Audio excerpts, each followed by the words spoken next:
This is Rock and Roll English. Real people, real English. Here's your host, Martin Johnston.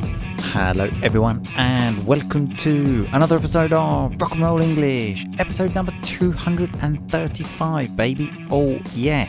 In today's episode, I speak to Dan the Man. Yes, he is back and we speak about supermarkets. Yes, there's a lot of fun and strange things that happen in supermarkets. So today we have a look at them.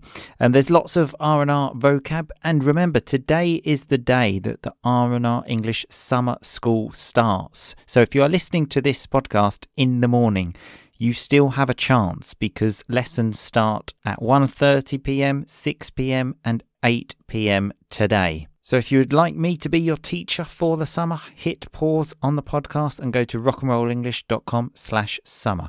If not, don't worry, I have a fantastic episode of Rock and Roll English for you.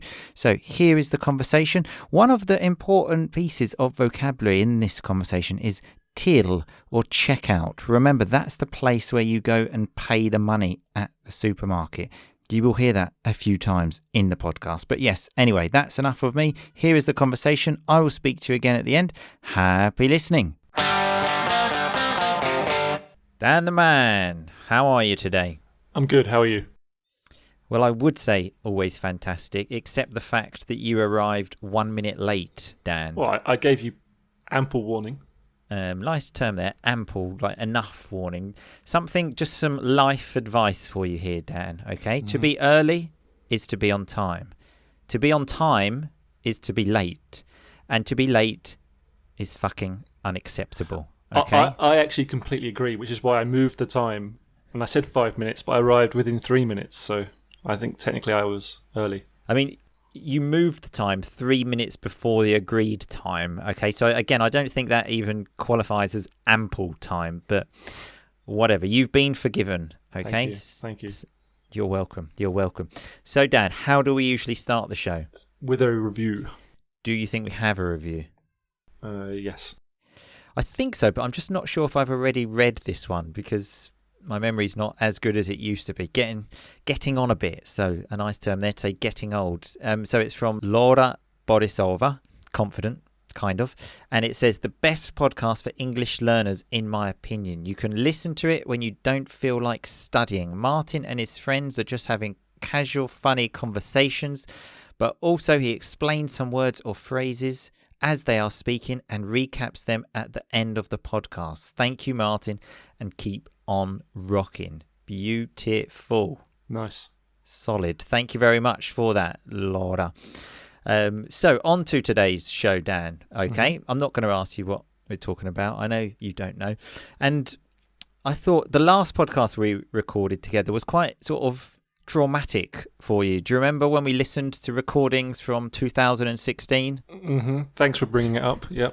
Well, don't worry, there are no old recordings. So in fact, because I'm such a nice guy, and I did kind of feel bad about that. I mean, you shouldn't feel bad about it. It's just when you hear your voice, especially from 4 or 5 years ago, it's cringeworthy. A lovely term there, cringeworthy. Like, oh, that's horrible. Well, I mean, I felt bad. At first, I was laughing because it's always enjoyable to see you suffer, but you were suffering so much, then it got to the point where I thought, what the hell is happening here? I'm starting to feel bad. So, because of that, I thought we can speak about something you're more comfortable with, okay? Which is supermarkets, okay? Because I was in a supermarket the other day, and when I was in there, I had my phone and I read an article about annoying things about supermarkets, and I immediately thought, that's a great podcast topic. And I also thought, Dan, I think this is the last proper job you ever had from when you worked at a supermarket. No, the last real job, I mean.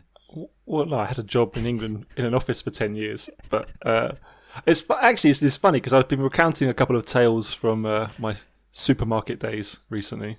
Yeah, I mean, great days they were. Dan the Man worked in one supermarket. I worked in the other, kind of rivals. Yeah, I think Tesco was slightly more upmarket than Asda.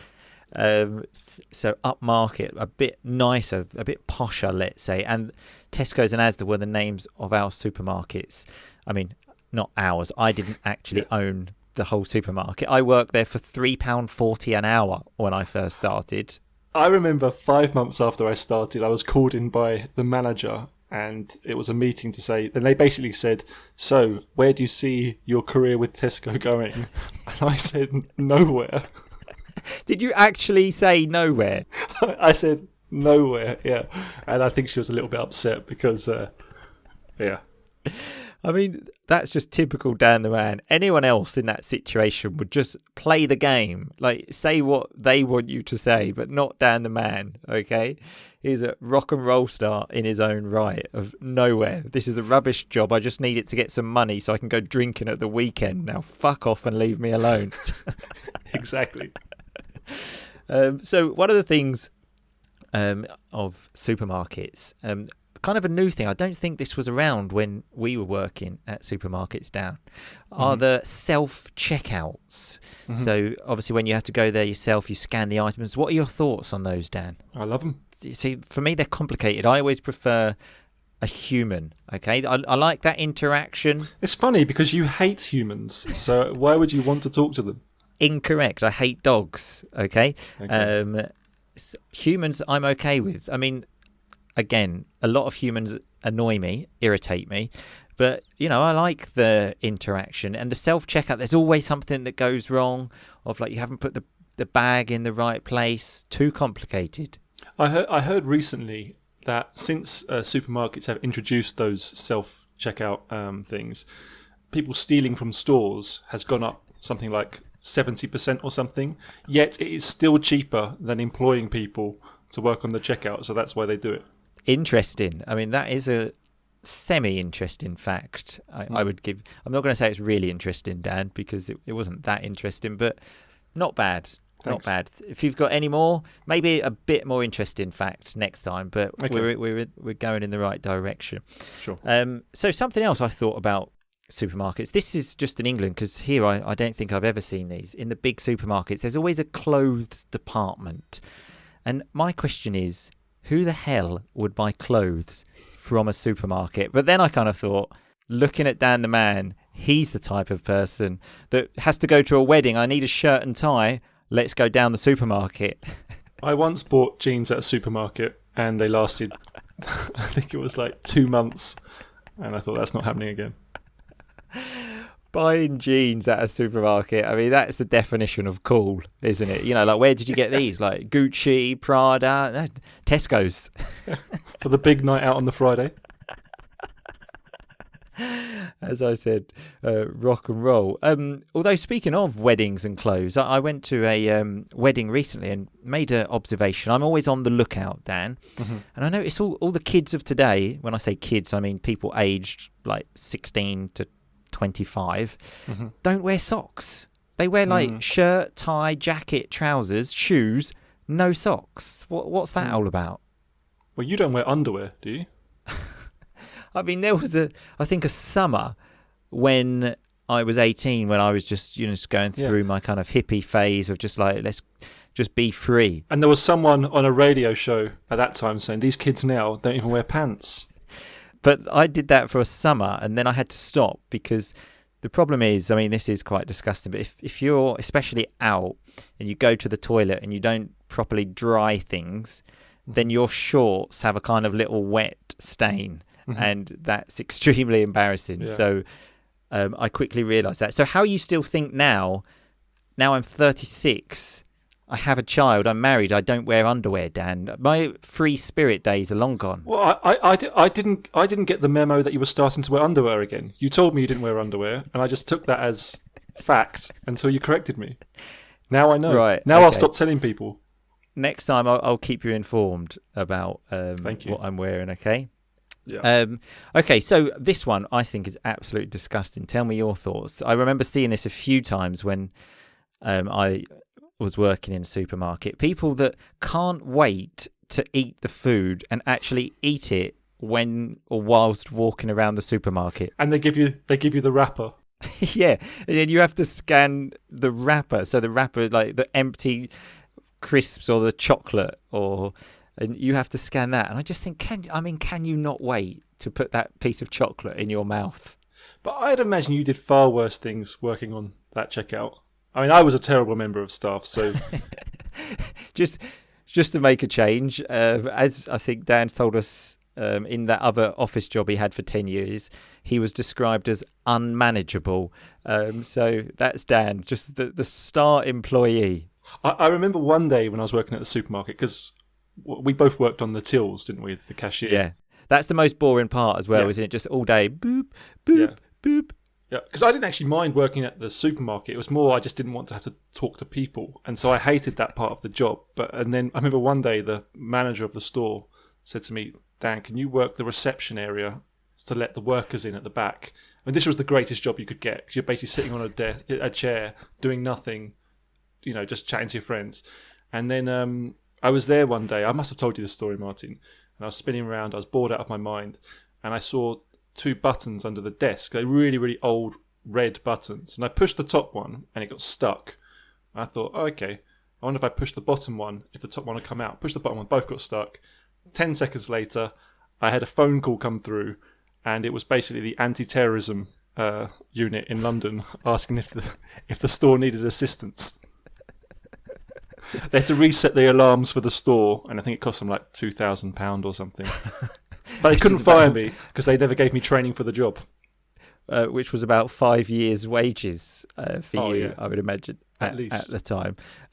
You have told me that story. You've even told that story on the podcast. But as I say, it's always great to hear them twice, just because they're always extra facts that sometimes you forget. And I absolutely love that story. I can just imagine that perfectly, sitting around, moving from left to right on the chair. Oh, there's a button. I'm going to press it like a child, like my 5-month baby will see something and just immediately go for it. That's Dan the man. Like, there's a button there, I'm going to press it, whatever. Exactly. Yeah. Okay, so not really talking about supermarkets, well, working there at the moment. So as a customer now, okay, you're queuing up, there's a big queue, and you're thinking, oh, fucking hell. And then a new till opens, Dan. What do you do? Do you rush to the new till, or do you, like a gentleman, say, no, you were before me, you go first? Well, I don't think it would make a difference in France, because someone's there before me, even if I wanted to do that. Because normally I would wait. That's generalizations, Dan, okay? It's facts, okay? Anyone listening, come to Toulouse, we'll go shopping together, and I'll show you. Yeah, I mean, what a day that sounds like. Yeah, a day of going to the supermarket with Dan the man. How can you say no to that? Yeah, exactly. I would wait. But yeah, I mean, like here, when that happens, it's just carnage. So carnage, like, it's just totally crazy. Everyone just like running towards this new till. And I've mentioned this before as well. Here they have this thing of everyone always comes up to you with only like 4 or 5 items and say, I've only got 4 or 5 items. Can I go before you? And it's so annoying because you kind of feel bad. Say no. Well, I have said no a few times. I've said like, no, I'm in a rush. But then it's really awkward because they're standing next to you, looking at you like they want to murder you. So to avoid that, it's just easier sometimes just to say, yeah, okay. Yeah, the thing is, where does that stop? Because you could be in the shops for 2 hours. That is exactly my point, because that's exactly what happens. You say to one person, okay, 30 seconds later, someone else comes up. I've only got 3 items. And you think, oh, for fuck's sake. When I've only got a few items, my tactic, I would never, ever ask anyone, can I go before you? But I kind of just linger. So when you linger, you just kind of like hang around and like try to show them very, very clearly I've only got like a few things, and then hope that they say, oh, look, you've only got a few items. Go. Well, this is why you should use the self-checkout ones, because they're 10 items and less. So well, they're not very big here. Not many of the big supermarkets actually have self-checkout. Not where I go anyway. And that was my point, because in England we have that till, don't we? 10 items or less. Okay. So that's always like a smaller queue, faster queue. When I worked at the supermarket, I was actually there. It wasn't the self-checkout. I was actually there on the 10 items or less. And then someone comes along, 11 items. Like, what would you do with 11, Dan? Would you go to the 10 items or less? I'd go through a 15 because I will scan. I'll scan it quickly. I don't mess around. I have everything ready. I don't want to be in that shop any longer than I have to be. Again, though, similar to the can I go in front of you, where does it stop? If you're saying you would go there with 15, where does it stop? What, 16, 17? For me, it's a non-overflowing basket. If it's level to the top of the basket, you're good to go. So, yeah, the 10 items or less till should be called the non-overflowing basket till. Exactly. Something similar to that, actually, once a few years ago, I was on a stag do. I think it was Corporal Comer's stag do, actually. And we were staying in a hotel, and I think we'd already done 2 days there. And in the morning, you could have, like, the English breakfast, so, like, sausages, bacon, all the rest of it. It was kind of like a help-yourself breakfast. And then there was also the continental breakfast, which kind of, like croissants, stuff like this. And I decided to pay for the continental breakfast, right? Classy man, that's why. Which was less. Oh, no, that's why. You're cheap. No,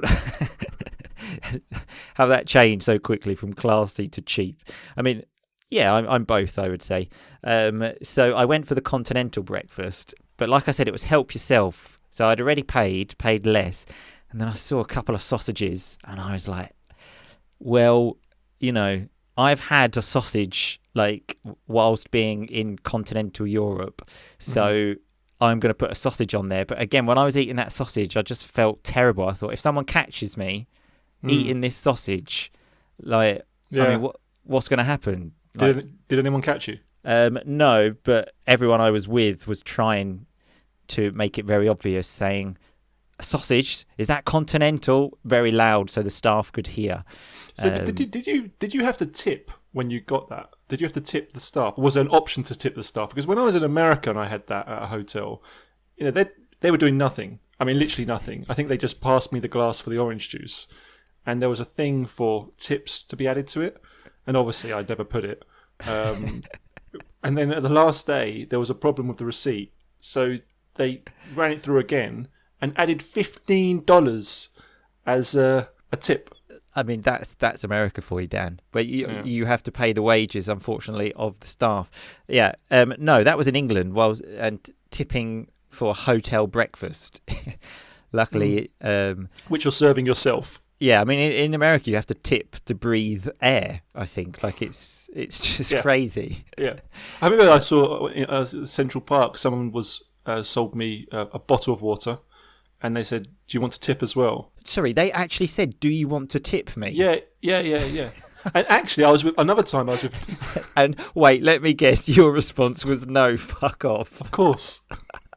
Well, that's the thing. The $2 was the exchange of value. I'd given you the $2 for the water. This is one of the few things I agree with you on. But so you actually said no. He said, do you want to tip me? See, in that situation, I would feel bad and just say, no, I wouldn't. Okay, and I would give him the tip, and then I would complain about it on the podcast. But I think I laughed as I said no because I thought it was so ridiculous. But fortunately, it was in one of those situations where you can quickly walk away, no harm, no foul.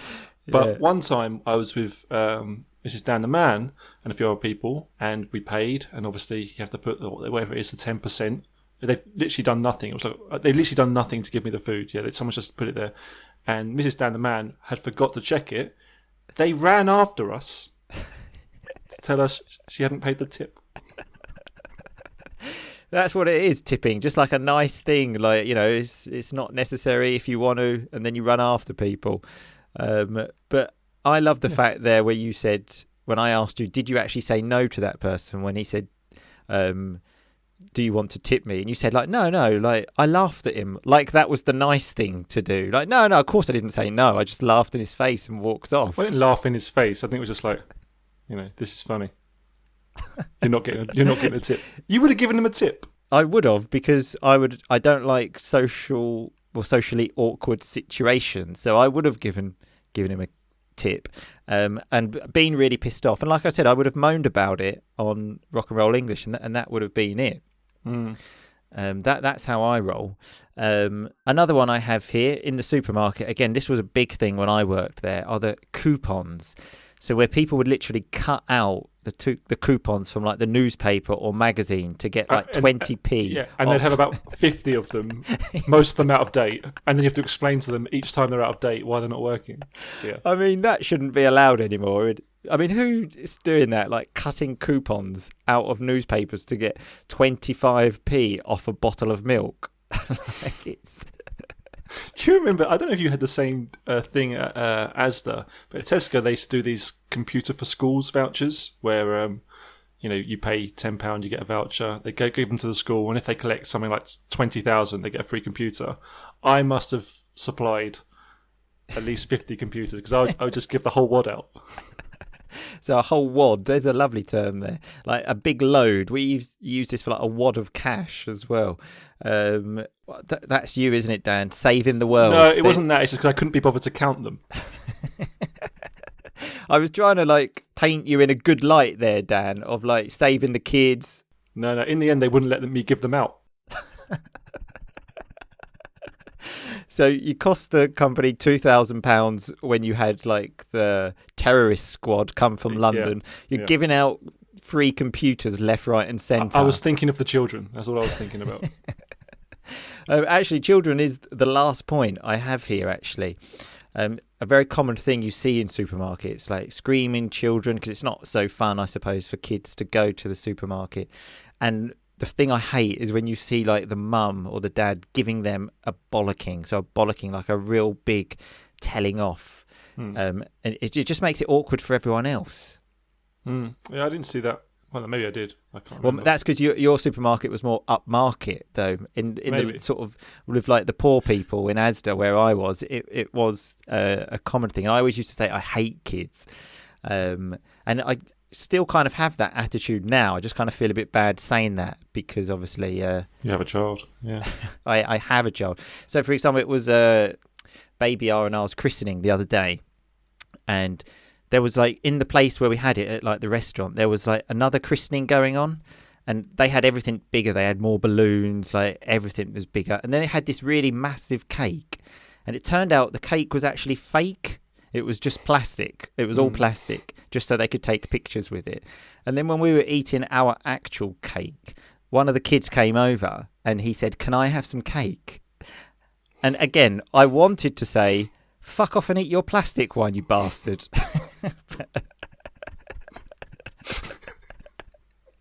What did you say? But in reality, I begrudgingly had to give him a piece of cake. So begrudgingly there, lovely term. So like, I really didn't want to, but I had to. But one of the worst things about working in the supermarket, you'll probably remember this, is when you were younger than 18, and so you couldn't legally serve alcohol, and you'd have to ask permission to serve alcohol. And they would ask you to ask someone who was clearly 29 years old with a full beard, even though I looked like I was 12 at the time. Have you got any ID? Yeah, as well, doing that. I remember specifically once someone came to my till that I kind of knew that was kind of like known as like the rough kid. So the rough kid, kind of dangerous, the one that would probably beat you up. Mm-hmm. And he came wanting to buy some beer, and I knew for a fact he was only 16. And I thought, what do I do here? If I don't serve him this beer, he's going to kill me. So obviously I had to, but